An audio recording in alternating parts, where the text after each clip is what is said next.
Bonjour, aujourd'hui nous allons vous présenter la recette de la tartiflette. C'est hyper facile et il y a mon assistant qui m'aide. Bonjour Ezio. Bonjour. Alors pour une tartiflette, il nous faut tout d'abord des pommes de terre, 2 oignons, voilà, de la crème. Il nous faut également du reblochon. Très bien. Il va nous falloir des lardons, du poivre en moulin, de l'huile d'olive pour la fin. Ou renverse pas, oh, c'est toi qui vas nettoyer. Voilà, il nous faudra un économe. Alors Ezio, c'est quoi un économe? C'est pour éplucher? Non, pour éplucher. Voilà, un économe, un couteau évidemment, une planche et un plat à gratin dans lequel on aura mis un petit peu de lait pour éviter que ça colle. Allez, on va commencer. Alors en premier lieu, on épluche les pommes de terre.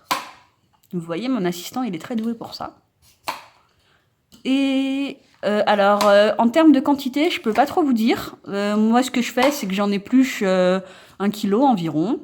Et puis, je remplis mon plat au fur et à mesure. Et s'il y a besoin, pour le remplir jusqu'en haut, j'en réépluche quelques-unes. En général, 1 kilo pour 4 personnes, ça me semble pas mal. Alors, ma mère va éplucher des oignons. Donc, il faut commencer par couper les 2 extrémités. Ensuite, on coupe en 2 pour que ce soit plus facile pour enlever la peau.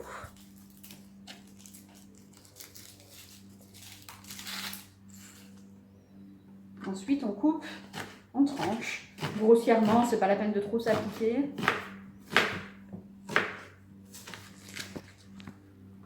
Alors, des oignons, j'en mets 2. Après, si vous aimez particulièrement ça, rien ne vous empêche d'en mettre plus ou d'en mettre moins si au contraire vous n'aimez pas ça, voire pas du tout.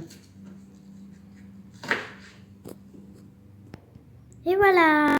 Maintenant, on va s'occuper du reblochon. Tu nous montres le reblochon, Ezio? Oui. Voilà. Attention. Le nôtre, il est bien fait. Hein. Vous le coupez en 2 et vous coupez en des grosses tranches grossières. Hop, comme ceci. Qu'elle est en train d'enlever. Bonjour. Voilà. Donc elle le met dans un bol à côté Pour des réserver. oignons. Vous voyez, c'est dur à couper les reblochons. Non, tu vois bien, ça s'enfonce tout seul. Oui, c'est mais pas dur. c'est pas et dur. Le nôtre, il est vieux, donc du coup, c'est vrai que normalement, il y a un peu plus de résistance. Et voilà, on a fini. Voilà. Maintenant, on va couper les pommes de terre en lamelles. Voici la pomme de terre et mon couteau. Attention les doigts. C'est un peu épais ça, il faut faire plus fin. D'accord. Un peu plus épais quand même.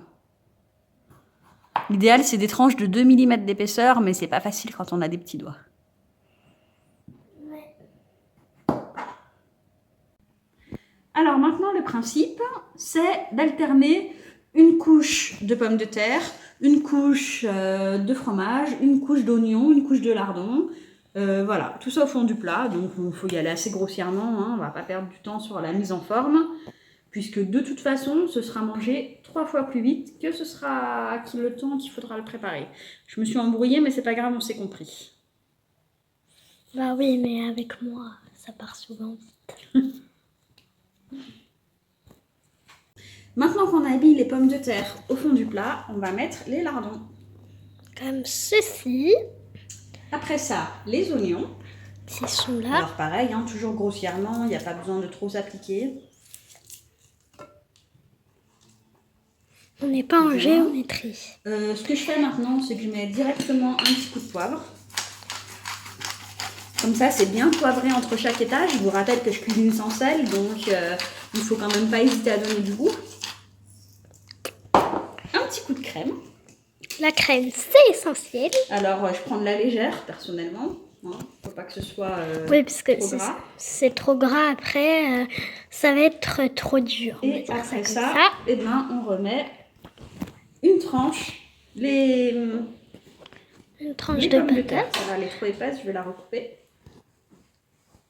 Maintenant qu'on a recouvert 2 pommes de terre de façon à ne plus voir ce qu'il y a dessous, on va mettre une première couche de fromage. Donc j'en utilise à peu près la moitié. Ça sent bon. Ah bah ça sent le fromage. Hein. Bah vous sentez pas, mais moi, je le sens bien. Voilà, on a alterné les couches et donc la tartiflette à proprement parler est finie. Alors vous voyez, la nôtre, elle est vraiment bien remplie, mais c'est parce qu'on est une famille de gros mangeurs. Donc n'hésitez pas à tasser un petit peu en cas de besoin. Quand on a fini, alors moi je rajoute de la crème parce que j'aime bien quand c'est crémeux en fait. Donc je conçois que ça puisse faire beaucoup de crème pour des gens.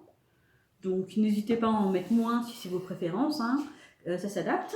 On va mettre un petit coup de poivre. Voilà, comme ceci.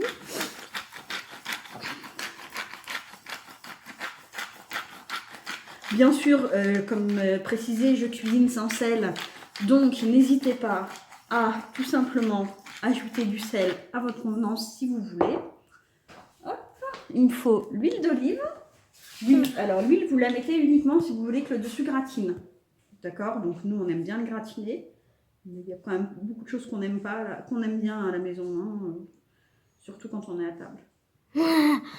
Voilà. Et votre gratin est prêt. Et donc, c'est l'heure de cuire. Alors, on va mettre notre gratin au four, à mi-hauteur, à 180, pendant 1h30.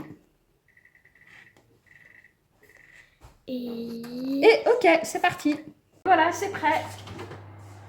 Oh là là, ça sent trop bon. Oh, dommage que vous sentez pas, parce que si vous sentez, alors c'est parti. Hop. on pose juste ici. Regardez comme elle est belle.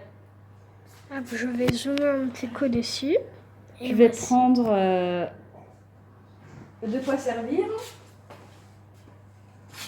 Et on va vous montrer ce que ça donne. Donc on va le mettre dans cette petite assiette.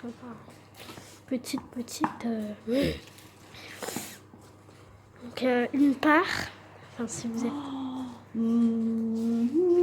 Bon, ça va pas être forcément joli, mais. Oh là là, ça donne trop faim.